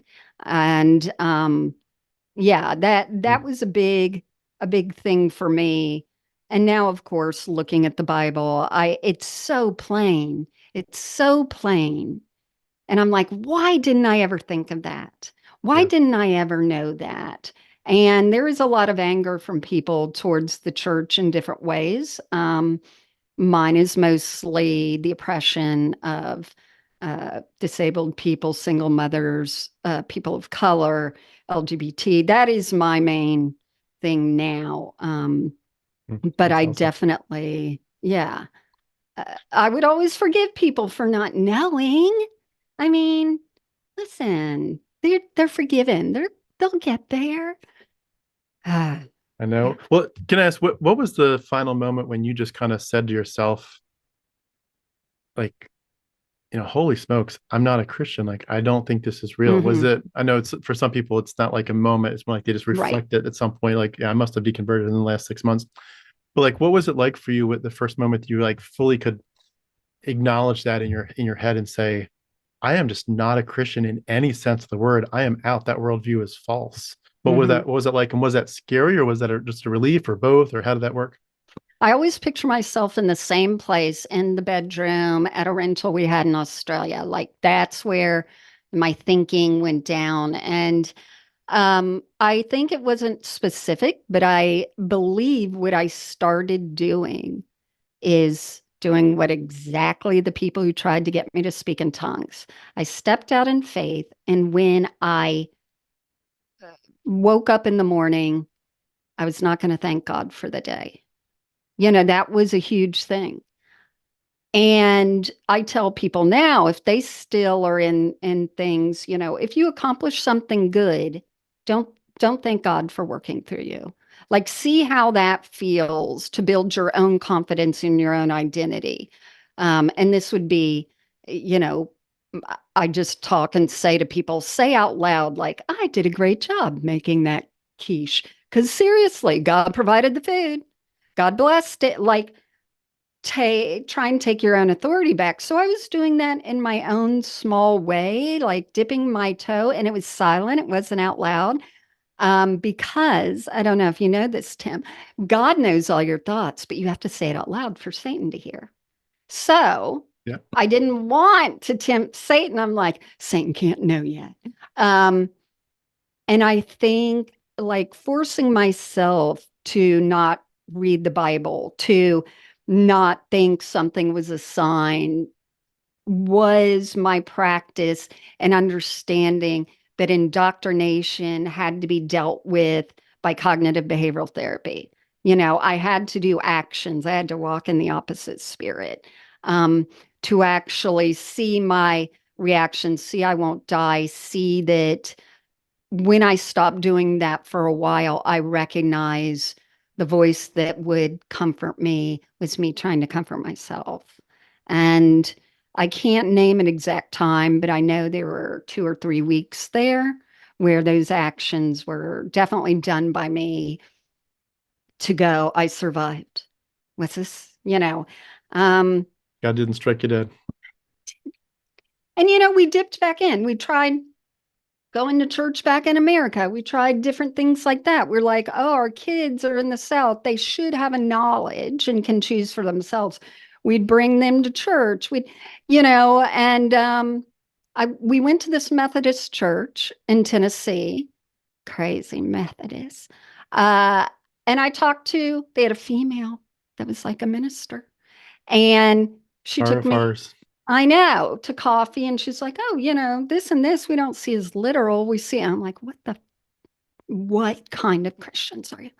But I have never fit well in the classes with people my own age that are perky and are doing topics like Gilligan's Island of faith. And that's exactly the topic that they were doing. And I don't like that. And so I'm like, what other Sunday schools do you have where I don't have to be chirpy? And they're like, well, and I was teaching university at this time, and they're like, there's some ex professors back in the back room, and they do one. So I went, there was an oxygen tank connected to someone. I mean, these were emeritus, you know, professors, and they accepted my husband and I right in. And they're like, so this is a book we're reading. And it was the book Bart Ehrman's Misquoting Jesus. And I'm like, what? And for people who don't know, he's a scholar out of, you know, University of North Carolina and New Testament. He has seen any of the newest, most recent scrolls, since we don't have any originals of New Testament. And I was like, this is just making me feel good. And a lot of people weren't Christians in there, but they loved Jimmy Carter or they love, you know, I was going, oh, this is interesting. So it really was that church and that group and introduced to Bart that got me going. And we had brought him to the university and just listening to him talk. And my favorite thing was, you know, young guy is like, but how can you deny miracles of, you know, this person, this? And he said, do you not think Muslims have miracles? And I wanted to go, I did not think of that. And I love to use that now because we all have seen miracles in our own faith journeys, no matter what they are. Those are the demons doing miracles for all the other false religions. Oh, yeah. And I always say Satan is on it. Yeah. Satan is attaching to things at the thrift store. Satan is, you know, getting at people. He's, you know, in charge of these war. I don't know what the angels are doing. They're just floating around. Yeah. So when you were at the point where you realized you're definitely out, was Yeah. was it a sense of relief? Like I mean it this way, like, you know, when you're a kid and you're first learning to do a puzzle and you're really not good at just figuring out the actual physical dynamics of like this piece, there's no way this can fit here, but you just Right. want it to so bad. You're like, Yeah. it must fit here. They're both green. So they're, you know, green and green, they must fit. And you just can't think of it that maybe that green goes over here. But you know, you try to even smush the piece and maybe even break them. Like Mhm. it has to fit. And then, you know, when you get old enough, you realize I was just wrong and it Mhm. must fit somewhere else.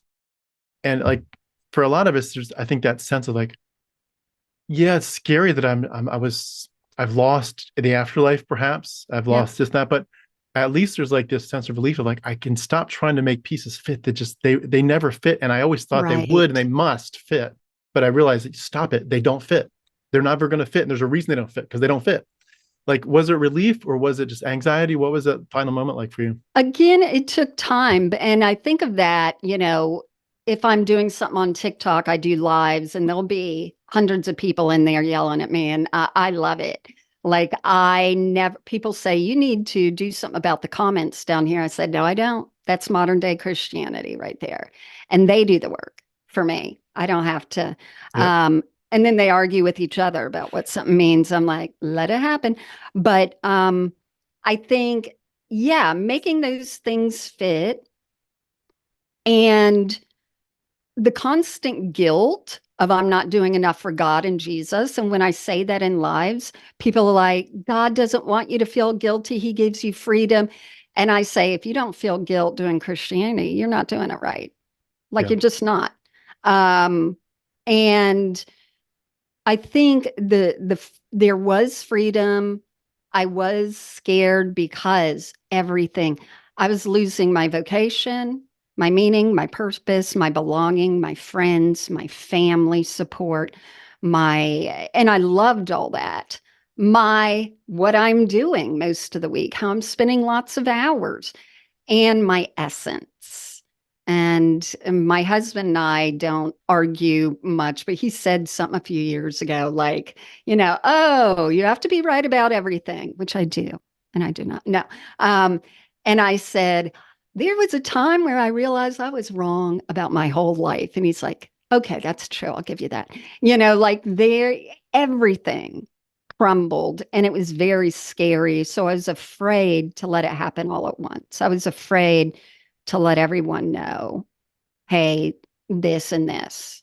Um, especially raising kids in the South, there were a lot of things that could have been ramifications for them. A lot of things they said, just fake it, Mm. please, because they went to public schools. And there would be times where the chili cook-off, the principal said, okay, let's bow our heads. Kids bow our heads. And they would pray. And my kids would swerve their head and look at me like, you put your eyes, and I'd be like, um, so, just trying to figure out what uh, we're doing a series for Pride Month. And what keeps coming across from the LGBT community is feeling safe and with which people. And I don't want to equate my experiences with that, but I was very aware who I would feel safe saying things to at different times. And teaching at a university, I'm like, yes, like it was good. I'm all good. Mm. And I never felt that. And going to a secular for the first time, where I got my master's at Bennington in Vermont. I was like, what is all this? Like, it's astonishing to me that that is just not in the culture here. It's not in any of the culture. Um, but I took baby steps. There was a time, I'm trying to remember, there were two times that I really went crazy and posted things on Facebook. So one was, I think, just earlier, there was something where I don't know what was happening. I don't know what I said, but I was still friends with all my Baptist college people. And I said, I don't believe anymore. And I got 11 DMs, all from men. Mm. And I have a Christian friend, still Christian from those days. I'll just say her name's Carla. And I was like, Carla, this guy, and then who else? And this guy actually wrote a post about me and then blocked me, And she's like, you realize why? And I'm like, yeah, I'm Satan now. She's like, because they know you as a woman, they no longer have authority. And they're revealed as mediocre, untalented men, that the only way they had authority over you was because of this patriarchal setup in the church. And it was fascinating to me, the ones that told me, hey, your life experience is wrong. Um, and it was hurtful and I did lose friends, but there was that relief. It was absolutely a relief. And I think after my mother died too, I said, just so you're aware, a lot of us have different beliefs in how we process things. So sometimes I'm praying for you does not feel like a supportive thing for someone who doesn't, and I talked it through very nicely. And I think that was another time. But I usually hear, I feel so sorry for you. That grieves me. And I'm just like, what I would never say to you is that your blind belief that it has not brought you happiness grieves me. I wouldn't do that. Mm. Um, and yeah, that happens. That happens quite frequently, actually. Yeah, I got a Yeah. lot of that too at the beginning. I think the one that stuck out the most was the phrase, Tim, I hope you find what you're looking for. Yes. Like, oh, thank you for the patronization. Um, Or yeah, my a relative, is like, yeah, and I was telling people, hey, that's just the phase Karen is in right now. I'm like, oh, okay, okay, okay. Um, well, you'll be and back. You'll be back in the yes, fold and eventually. that's the thing. I always say, when people say turn back, I'm like, remember the Wizard of Oz when she got to the end, she pulled the curtain and it was just a man. She couldn't see him as a wizard again. She could not, and that's it. I cannot go backwards on the knowledge. I'm not turning back. When I look back, there is a vacuum. It's Yeah. not, yeah. Um, Hmm. and it scares people, but I remember with my experience, mine was a culmination of like 3 or 4 years worth of research that I would have, mhm, until very close to the end, I would have never said it's leading to atheism. But it was all right. like within an hour. I was just at the computer on a Saturday Wow. morning, and it just all the nagging questions that were like maybe Mhm. metaphorically at the back of your head, they're just coming forward eventually. And I use the illustration like when people line up a bunch of dominoes and they flick the first one, they all fall. Yeah. Well, it's Yeah. like your worldview dominoes are like that, but it's like you're a mile away from it. So as you're kicking and you're reading Barnum and you're reading this and that, your kicks are real, but you're a mile away from your worldview dominoes. But eventually, little do you know that you have slowly taken these baby steps and you've crossed a whole mile over three Mhm. years. And then you make one final kick and like, oh, it just all falls. But that was what it was like. I was Yeah. just at the computer on a Saturday morning and saying to myself, is is it possible that this isn't real? And my immediate thought, like I pull it back almost in milliseconds, like it is not possible that many people have been deceived for 2,000, 4,000 years. There's no way that many people. My immediate thought after that was, but we think the Buddhists are deceived, the Muslims are deceived. Why? Yep. They've been deceived for thousands of years. The Hindus have been Yep. a lot longer than all of this. And I was like, I literally was like doing these two voices in my head. And one of them was saying, say the words, Tim, say it. Say Mm. the words. And it almost became like this beating drums, like someone was screaming in my head. Say the freaking words, Tim. And I finally said it. It's not real. It's Wow. never been real. And I mean, it dropped within that hour. Wow. And I was fully deconverted. And it was like I love the illustration you gave with the Wizard of Oz, but also the one I keep going to too much is the Matrix, where you're just like, I got unplugged and I realized you can't go back. It's the Matrix isn't real. It's just a computer program. And even if you want to go back, you can't. But I loved the idea of like thinking, like I literally was almost laughing at the end of that hour. I was laughing in my head, maybe I'm smiling on my face because it was a huge loss. And I wanted the afterlife. I still do.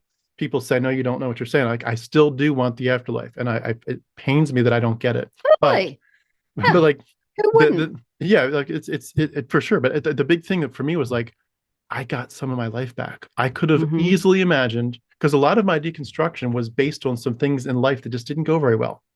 Right. Like this didn't go well. And my thought years ago was like, God, why didn't you open those doors? You clearly want me to be a missionary, but every time I try to be a missionary, the door slams in my face. What's the Hmm. deal? And over and over and over, things like that happened. But if all these pieces had fallen, oh, it was just a perfect smooth ride, I probably would not have questioned things. But Yeah. all these, quote unquote, horrific things happened that shook me up for 10, 15 years, eventually got me to ask some serious questions. And I realized in that hour, if everything had been smooth, I would have gone to my deathbed thinking this was real. And it was like, you got some of your life back. You got Yeah. something. And I was like, I Something. just won the lottery. I just won the lottery. And I Yeah. was grieved over the afterlife, but I was so glad I got my life back. And yeah, it's amazing. Well, you mentioned obviously with the afterlife, you did want it, and is that a Oh, of big grief? course. I said, I usually say the two best attractions to to Christianity boiled down is you get to live forever and you can be forgiven for anything. They're also the two most dangerous things in the hands of Christians, as we see with all the abuse in the church. You can be forgiven for anything. And you're going to live forever is yet another one where you don't put action and responsibility into taking care of the earth and other people and blah, blah, blah. Um, and I will say, because I've been out of it this long, and a lot of people ask me, what do you think happens? And I'd say, I'd like to know what happens. And it is upsetting. I don't. But, very people are like, well, I know I died and went to heaven. I'm like, well, someone else died and said there was no heaven. Um, but I say that I used to see my life like, oops, here's the expanse. I want to do this right. No, go this way. And here's the afterlife going and going. At some point, without me being cognizant of it, it just went like this. I used to have the eternal mindset, the something happens after life. After so many years without thinking it through, this is just what I see now, and it doesn't bother me, and I'm not scared anymore. Am I scared of death? Hell yeah, and everyone should be, because why not? Why? We don't know what it's going to be. I have seen the struggles of my very Christian parents, my mom, who got Alzheimer's or dementia at the end, didn't want us to sing Christian songs, got scared of the picture of Jesus. There was no comfort. She did not have who she served her whole life give her any comfort at the end. And my dad is going through a bit now. Wow. Um, so I do feel that that's what's happened with the afterlife. And, if I'm wrong, and there's reincarnation, I just want to let me take a lifetime off, let me just have a little rest. Because if we're in another dimension, I will never understand that. If we are, all these things. And my father cried and said, I'm afraid because you're not going to heaven. I won't see you again, fear-based. And I said, is God all loving? And he was like, yes. And I'm like, then if there's a heaven, I will see you. It's the math. Either Jesus came and died for all our sins, and we don't have to jump through a hoop like they did in the Old Testament. Oh, but you do. You still do. Weird. Or, an all loving God wants to bring people to him. And that's the only way I can say it to him. He's still pretty hardline and very scared. But yeah, the afterlife does not bother me anymore. Really doesn't. Awesome. Yeah, Something switched. there's Yeah. something to me that that's my biggest trauma for sure. That's the one that gets me every single time. But I do want to just make sure before we head to a conclusion, I gave a little bit of time for talking about your platform. I know you've kind of alluded a couple times to it, as well as just the idea that with patriarchy being the background, it's a big shift for women to have their voice be heard and Mm. platformed, and just your voice is just as important, and arguably in many ways more important than the men, because the men in some ways have honestly done most of the damage. They're the ones that were the preachers. They're the ones that were writing these books, most likely all of them, and they're the ones that were picking which ones go in the canon. They're the ones that were having all the power. It's like it's time for women to be able to shift this culture to a more rational viewpoint, and for women just to us to realize we are equals here, and that women's voices are so critical to all these discussions. In light of that, could you talk about how that plays into it? But if you could tell us about more about the deconversion therapy podcast, like what started it, Sure. and what's your goal? Like, what do you do now, and what's your goal if it keeps on expanding? What would you like to see in terms of some big projects or things, shifts over the next couple of years, and just the way that you influence the community? Uh-oh. You're making me think of the future. What the because when you make plans, God laughs. All right. Exactly. So I think, I have really almost gotten to this frustrated part that I didn't realize with the patriarchy because I see in the deconversion community a lot of the same things. And there will be new men on TikTok who will say things I said 3 years ago or another woman said and get millions of likes nearly. And it is because we in society are trying to give not ultimate, but immediate authority to a male's voice when we hear it. It is just that's the way it is.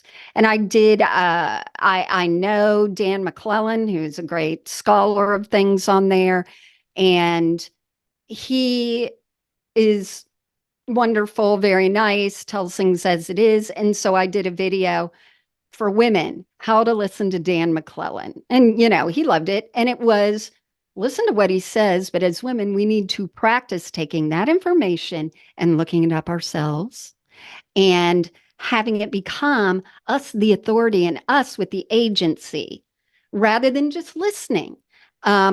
That was commented by more men in my comments than I usually get. Like Dan's never wrong. Oh, well, and I'm like, you're missing the point here. Um, and I have said many times, and I've gotten attacked for it, that if who you listen to isn't flipped upside down and you don't have the disabled, single mothers, Black people, LGBT, white women, if you don't have that, then you're not deconstructing, you're replacing, you're not doing the work. And it can be really hard because those voices are very different, especially in the Black community, because their expression in Christianity and a lot of people get messed up with, they have a different God and a different Jesus. It was born out of a different reason. It was celebrated and, clung to in a different way. It's apples and oranges nearly. Um, but I think trying to get those voices, I really at this point support a lot of it will be white women and few Black women. There just aren't as many. And but people can always look at my follower list on deconversion therapy podcasts on Instagram and the same on TikTok. I haven't done TikTok in about a month. And that's because when we started our podcast, it was nearly 6 years ago. It's my best friend and I, and she's like, let's just, we're cut ups, we're goofy, we were immature. Let's do a podcast about the funny things with youth group. And it was things like you always had to have $2 every Wednesday. Like Wednesday and $2 was like Pavlovian dog because you needed to buy the pizza at youth group. And you would see them looking at who's coming in, and they would make smaller and smaller slices if it got, and you're like with your $2 pencil thin pizza, just ridiculous fun things. And the power team, the bodybuilders for Christ that went to churches, we began to research things like that. And then it was researching Hillsong's Gold Dust. And then it was researching different things like that. And it kept going and going. We put therapy in quotes. We're not therapists. It's like retail therapy. We're not going to deal with trauma much. Come, laugh, cringe. Every month, we read listener letters that are hilarious of what people have gone through and done. We talk about Christian music, festivals that people went to, and we got letters like, yeah, I was drunk at one. I'm like, I was so naive. I can't, people were drunk. So it's just a lot of camaraderie, and people can listen to it without, really having to wrestle with ideas. And we always say, if you're coming for something polished, something correct, even, we're not for you. But if you just want to hear, my co-host has a great laugh, and I just have an air laugh. If you want to hear us just laughing about things, come on. This summer is changing a little bit starting tonight when we record this. It's the beginning of June. The co-host has a lot this summer. And I said, take the time off. And I'm doing series of interviews, which we don't do interviews really. So we have Pride coming out where we're also doing YouTube. And I have Flamey Grant, the drag queen who hit the top of the Christian music charts.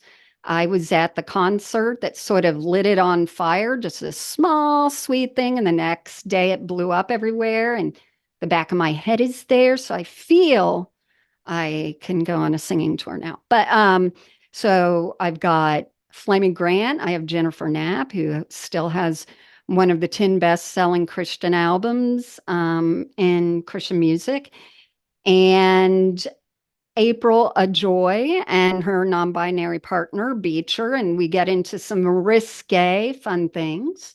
And then Mike Mashiro. And I had just met Mike Mashiro, but you had said something, and I can't remember now, but I was like, yeah, Mike Mashiro was talking about that. He is an ex-teacher of this this is where I have fun. People can take it and go, that's trauma, that's serious. And I'm like, this is hilarious in a fun way. He was a very popular teacher of a class called discernment at Bethel's School of Supernatural Doodly Doo. I forget what it's called Hmm. in Reading for 14 years. And I'm like, and they did Wow. not discern you didn't like women. And he laughed. And I'm like, that's what gets me. I'm like, people really thinking and believing with their hearts they are hearing from God. And there's a huge thing that they are not realizing. So he's great. Hmm. But that's who we're interviewing. And then next month, I'm doing one on purity culture. I've written articles for Jezebel magazine and some other things about purity culture. And I'm going to have my old buddy, Joshua Harris, who wrote I Kissed Dating Goodbye. And I'm going to rake them over the coals for other people. Although, I know where things are right now. We're going to have Linda K. Klein, who wrote Pure. And I did a workshop with her a few months ago in Chicago.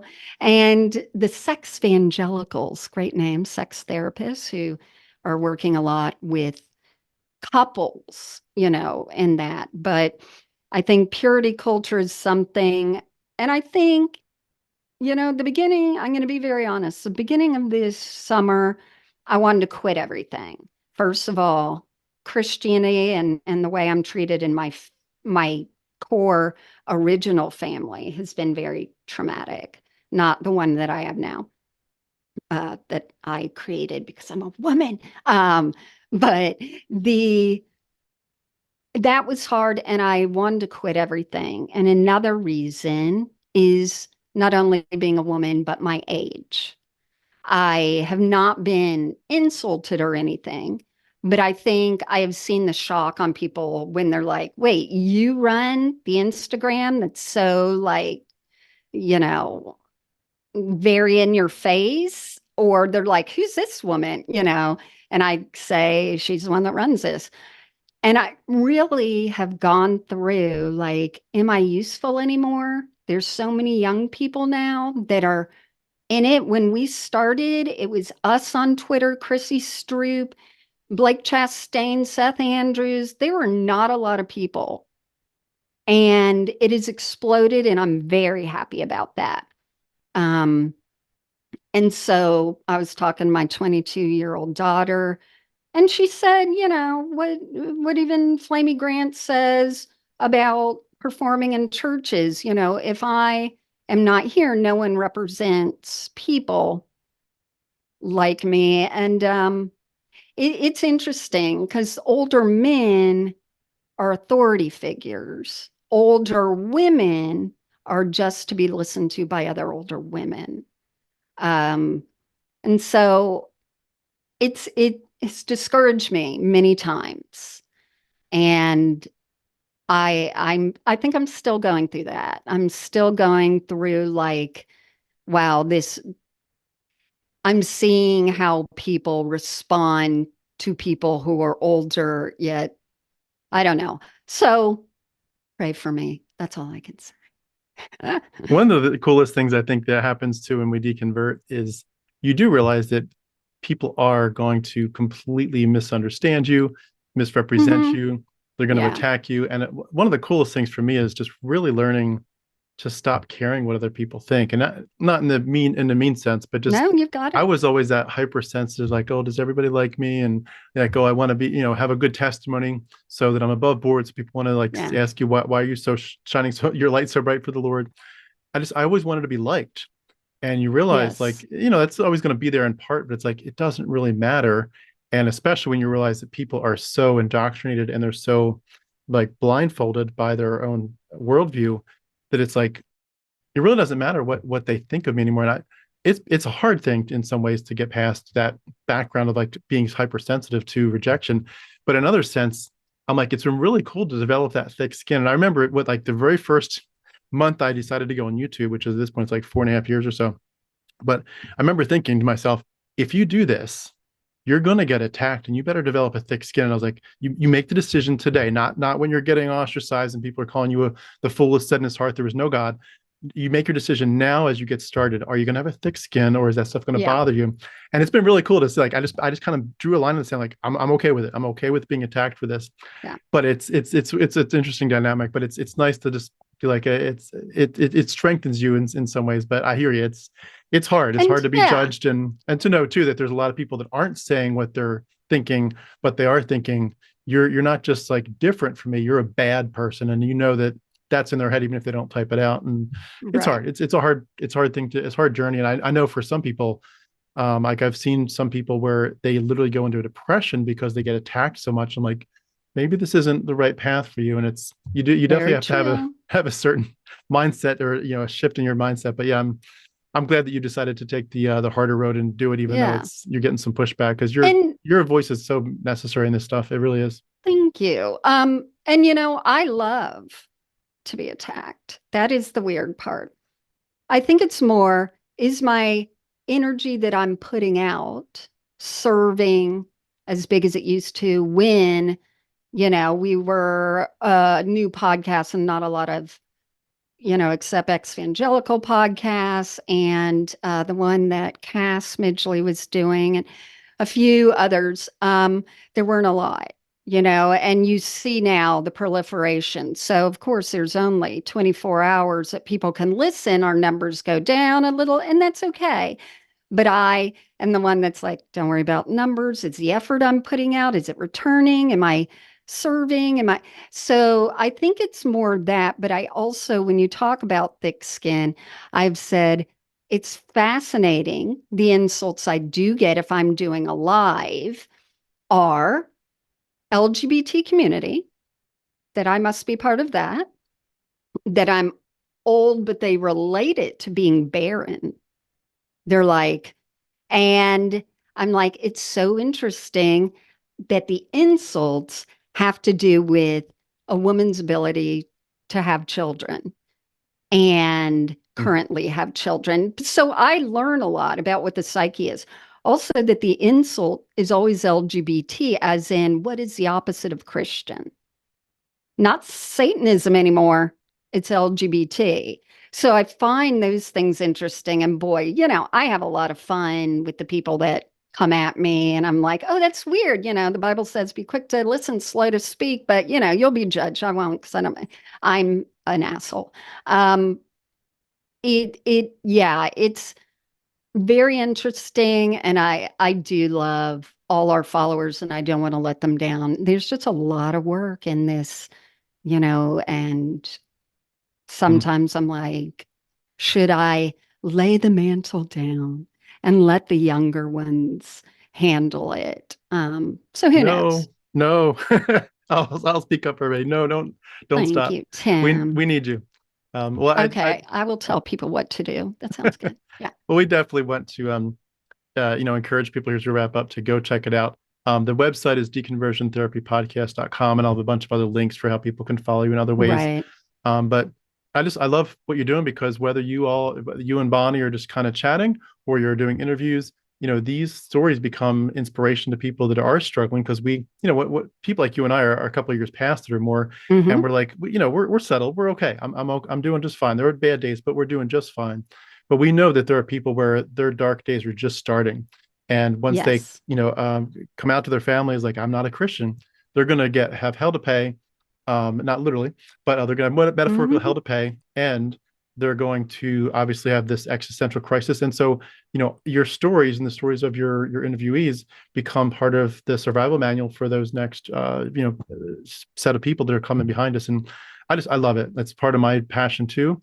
And it's Yeah. it's so critical. And once it's so cool to be like a helper, to think, I don't get anything out of this.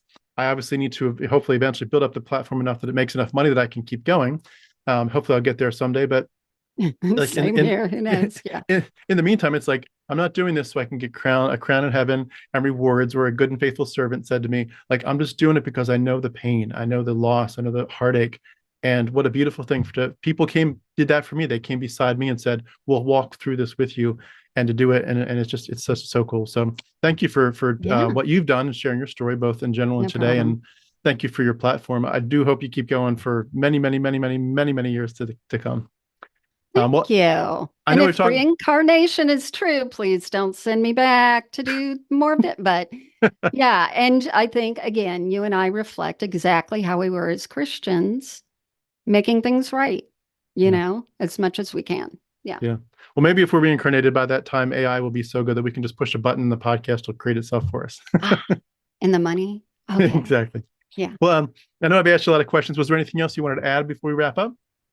I think that's it. I think one of the other things I always try and say, because we're seeing this more in the last few years, there should, in my opinion, not be leaders in the evangelical movement, especially straight men, but there shouldn't be any leaders. It's a individual journey. And if you try and follow someone like our private Facebook group, I don't comment in there because people will give more weight to me automatically, even though I might not have the right answer.